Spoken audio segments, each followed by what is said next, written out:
So, welcome to Umokobi Richard Econometrics. Let's continue from where we stopped on the panel Pooled OLS, and we've already discussed this, how to get it. So, we've discussed the results that a 0.47, a change in MPR brings about a 0.47 increase in inflation, and a change in loan to deposit ratio in United Kingdom and United States bring about a reduction in inflation about 0.00. So it is worth knowing that the fact that this might be the reason whereby a change in empire brings about an increase in inflation is that this country, United Kingdom and United States, have reached their inflation targets. Most of them have reached their inflation targets. So most times a change in MPR, for example, when there was an increase in inflation, might really cause when there was structural breaks. For example, when this U.S. Iran crisis and the Middle East crisis might have make inflation to shoot to spike in U.S. And you can see if a NPR was changed during that period, the model sees it that a change in NPR brings about an increase in inflation, and it's about 0.47%. So it's good for you to understand your data and also know how to interpret this data when the thing comes. And then the F statistics shows that the model is robust because the F statistics is about 133.07. So that's it, and I will take you on how to run most of the post estimation test. Most likely, when you want to do this in EViews, it is better if you want to check for the fixed effect random effect test or the Haussmann test. It's better you do your estimation in a random effect state for you to be able to do those models.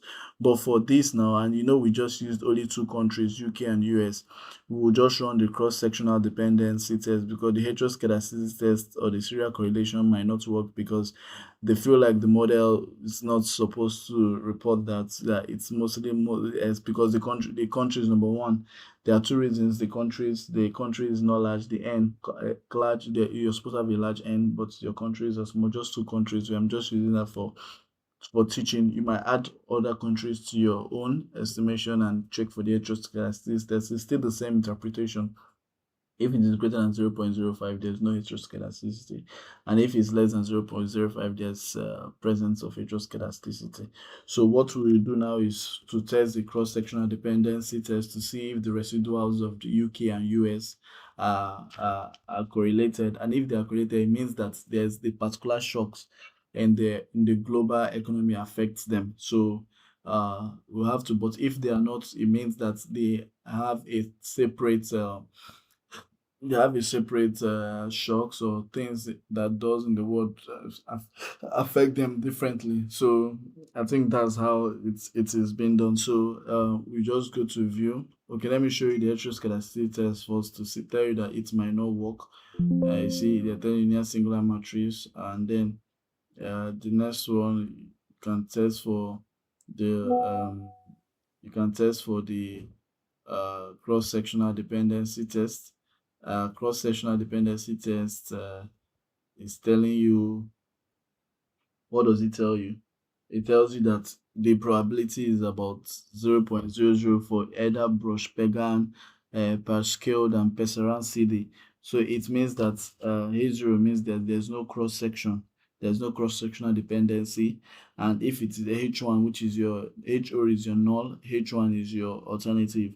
So if your if it's greater, your probability is less than 0.05, it means you should reject the null and accept the alternative, which means we are accepting the alternative that there's a cross-sectional dependency among the variables. So the residuals of UK and US are correlated, indicating common shocks. For example, like the price of crude oil affects them, energy prices affect them, even this US, Iran, social issue, political issues, they have a way of affecting them. So that's what this result is talking about.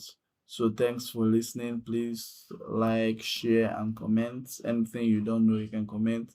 Those data sets for UK and US, if you want to get it, you can chat me and I will get it for you. Thank you for listening.